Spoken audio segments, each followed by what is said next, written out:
Lost in Transportation, un podcast sur les usages de la mobilité présenté par Nicolas Louvet et toute l'équipe Cité.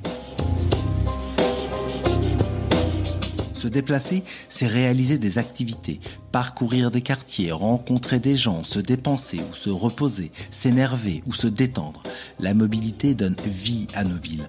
Pourquoi et comment se déplace-t-on ? Comment les pratiques de mobilité changent-elles avec la ville et la ville avec les nouvelles mobilités ? C'est ce dont nous discuterons dans Lost in Transportation, le podcast Cité qui parle des usages pour comprendre la pratique et la fabrique des territoires.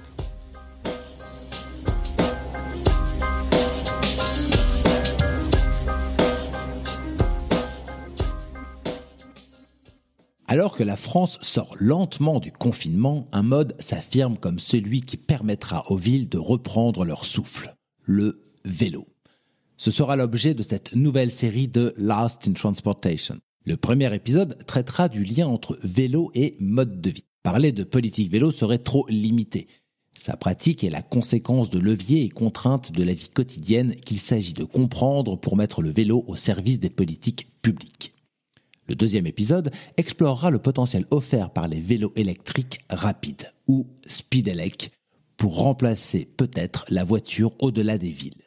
Dans un troisième épisode, nous discuterons du lien entre infrastructures cyclables et vélos à l'échelle européenne. Et enfin, nous conclurons la série par la présentation de villes cyclables créées par une politique volontariste en Suisse.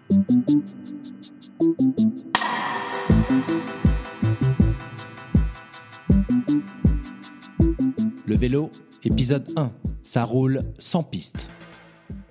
Érigée en petite reine du déconfinement, la bicyclette, qui s'est lentement fait une place dans les villes françaises cette dernière décennie, se voit soudainement mise sur le devant de la scène. De nouvelles pistes cyclables temporaires sont tracées en une nuit, ouvrant la voie aux nouveaux cyclistes qui, les collectivités l'espèrent, pourraient conserver durablement cette pratique. En effet, la recherche est unanime. Les pistes cyclables sont une condition clé au développement de la pratique du vélo. Elles permettent à une variété d'usagers de se sentir en sécurité, améliorent l'efficacité du vélo et la qualité de son expérience d'usage en ville. Si les infrastructures cyclables sont un facteur clé, et feront d'ailleurs l'objet d'un épisode dédié de Lost in Transportation, il serait néanmoins trompeur de résumer la pratique du vélo à ses seules voies réservées. Des questions bien plus générales conditionnent cette pratique. Pour qui le vélo est-il attractif ? Dans quel contexte ? Avec quelles activités est-il compatible ? Comment la culture vélo varie-t-elle d'un pays à l'autre ? Bref, comment la pratique du vélo s'insère-t-elle dans la vie quotidienne ? Pour en discuter avec moi, Marion Lagadic, chef de projet chez Cité et étudiante en thèse à l'université d'Oxford où elle explore les pratiques genrées du vélo au Japon. Quand on pense à une ville cyclable, des images d'Amsterdam ou de Copenhague nous viennent immédiatement à l'esprit. On visualise de grandes pistes cyclables, un flot de cyclistes si massif que leur place n'est plus négociée parmi les voitures, mais acquise. Et en effet, la recherche est unanime sur le lien entre infrastructures cyclables et pratique. Pourtant, il est important de souligner qu'il ne s'agit pas d'une relation mécanique. Des chercheurs ont montré que, dans certaines villes, le développement des pistes n'avait eu qu'un effet limité, ou avait encouragé les personnes qui faisaient déjà du vélo à s'appuyer davantage sur ce mode, sans pour autant encourager les non-cyclistes à rejoindre le mouvement. Cette importance accordée aux pistes cyclables peut sans doute en partie être expliquée par la prédominance des études de cas occidentales dans la littérature académique et dans les benchmarks des collectivités. Il est vrai qu'en Europe, les villes où l'on fait beaucoup de vélo sont des villes très bien aménagées. Mais d'autres cas viennent infirmer cette causalité. Par exemple, le Japon dans son ensemble compte moins de kilomètres d'infrastructures cyclables dédiées que la seule ville de Paris. Et pourtant, 28% des déplacements réalisés chaque jour à Osaka le sont à vélo, tout comme 20% des déplacements réalisés dans la métropole du Grand Tokyo. Pour résumer, les infrastructures sont importantes, mais elles ne suffisent pas à expliquer le succès ou l'échec d'une politique cyclable. Et ailleurs dans le monde, une pratique massive de vélo sans infrastructure peut être observée. S'il ne s'agit pas uniquement d'infrastructures, comment peut-on expliquer la pratique du vélo ? D'abord, sans parler d'aménagement dédié, la structure urbaine joue sur la pratique. La topographie, bien sûr, mais aussi la densité des activités et des destinations, la largeur des routes, les vitesses permises sur ces routes. Les politiques publiques régissant l'usage des autres modes ont aussi un rôle clé.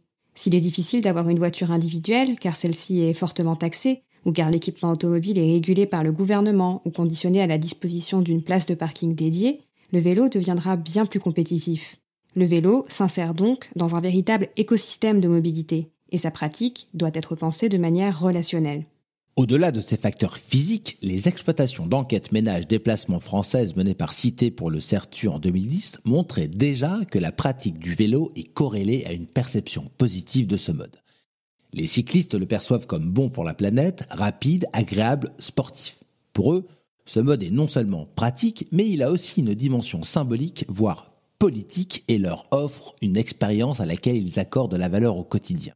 Si les non-cyclistes ont davantage tendance à considérer le vélo comme un mode dangereux, celui-ci bénéficie tout de même d'une image positive de mode durable auprès des non-usagers, ce qui montre son potentiel de développement. Ces résultats ont été confirmés d'ailleurs par de nombreuses études successives menées par Cité.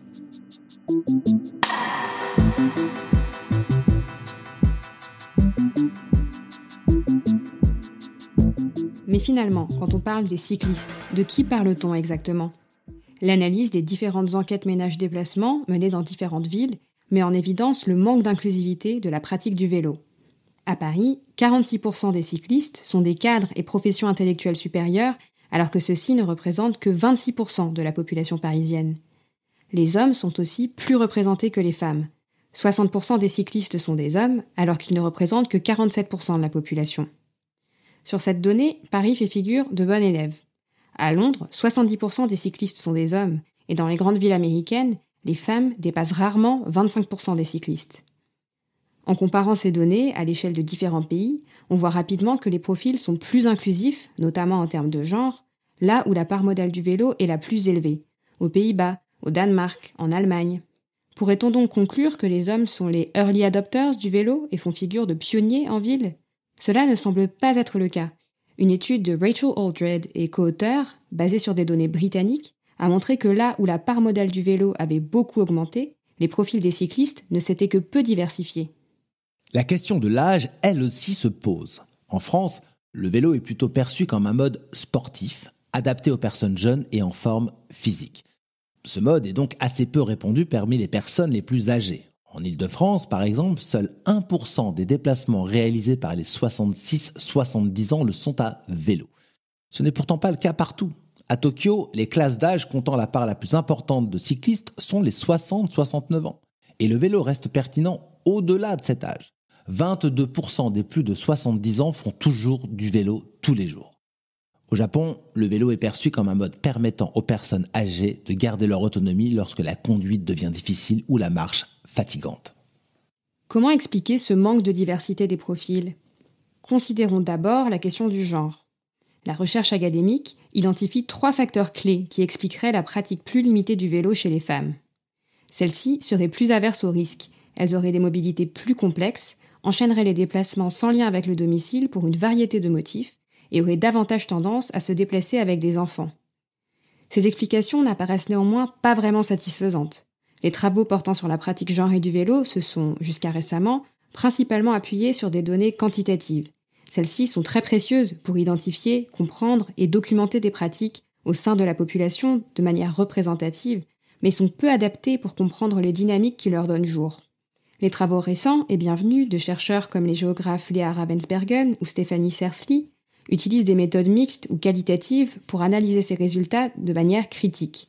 Pourquoi les femmes seraient plus averses au risque ? C'est parce qu'elles ont été socialisées ainsi. Pourquoi ont-elles des mobilités plus complexes et davantage tendance à se déplacer avec des enfants ? C'est bien parce que leur place dans la société vient avec un certain nombre de contraintes qui pèsent davantage sur elles que sur les hommes. Cela soulève une autre question. Pourquoi ces contraintes empêcheraient les femmes françaises ou britanniques de faire du vélo, mais pas les femmes hollandaises, danoises ou japonaises ? Y aurait-il des cultures vélo différentes selon les pays qui affecteraient le profil des usagers ? Nous avons déjà évoqué l'importance des perceptions individuelles pour structurer une pratique. On peut imaginer que là où la pratique du vélo est importante, celle-ci va être davantage perçue comme normale, acceptable, légitime par une grande partie de la population. Pas besoin d'être pionnier pour s'imaginer intégrer ce mode à son quotidien. Cette notion de culture a beaucoup été utilisée pour parler des Pays-Bas ou du Danemark. Mais qu'entend-on vraiment par culture ? Pour l'UNESCO, La culture fait référence à l'ensemble des traits distinctifs, spirituels, matériels, intellectuels et affectifs qui caractérisent une société ou un groupe social. Elle englobe donc les arts, les lettres et les sciences, les modes de vie, les lois, les systèmes de valeurs, les traditions et les croyances. La culture est donc une notion très large qui renvoie à des représentations partagées et à des institutions. Quand on relie la culture aux pratiques de mobilité, de quoi parle-t-on finalement réellement ? Beaucoup de chercheurs évoquent ce concept, mais les définitions diffèrent. Pour certains, il s'agirait d'un effet d'entraînement au sein d'un groupe. Pour d'autres, de normes partagées à l'échelle d'un territoire donné. Pour d'autres encore, de l'interaction entre politique publique et attitude des habitants. La culture semble difficile à définir et à saisir. Pourtant, cette notion de culture vélo est très ancrée dans le discours public et médiatique. Plusieurs pays ont d'ailleurs créé leur ambassade du vélo, ou Cycling Embassies, pour promouvoir leur culture vélo à l'étranger. C'est le cas notamment des Pays-Bas, du Danemark, de l'Allemagne et du Japon. On peut également citer l'influent classement Copenhagenized des villes cyclables, le nom de cette entreprise signifiant littéralement rendre Copenhague, copenhaguiser. Mais qu'est-ce que cela signifie de copenhaguiser une ville ? Si les cultures sont composées d'éléments si multiples et variés, de l'ensemble des institutions qui structurent la vie quotidienne, des productions intellectuelles qui définissent la manière dont on voit le monde, alors parler d'une culture vélo aurait finalement peu de sens.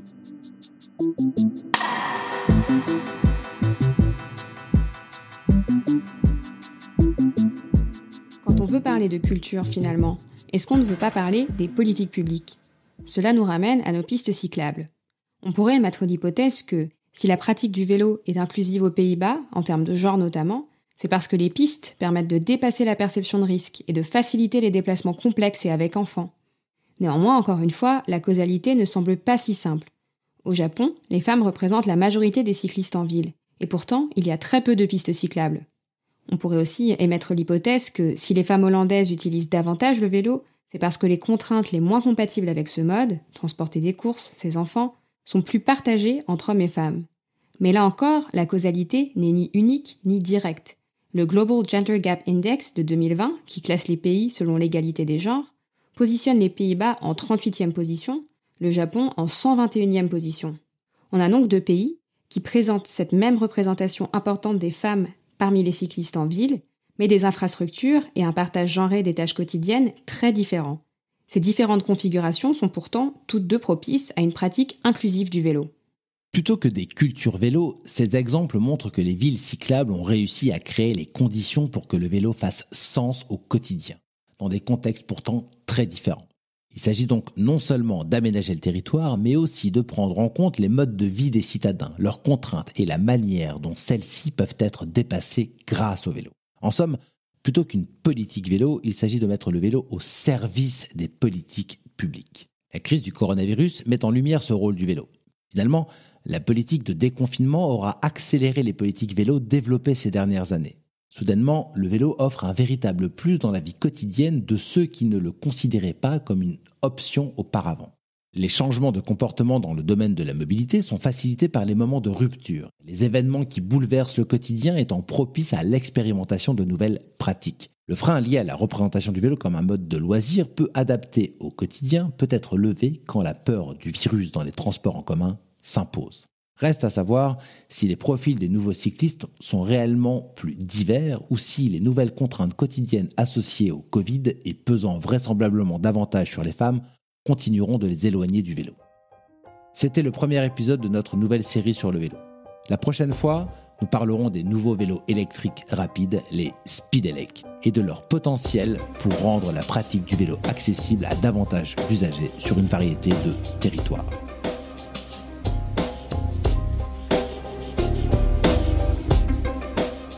Vous pouvez retrouver toutes les références citées dans cet article dans la description du podcast.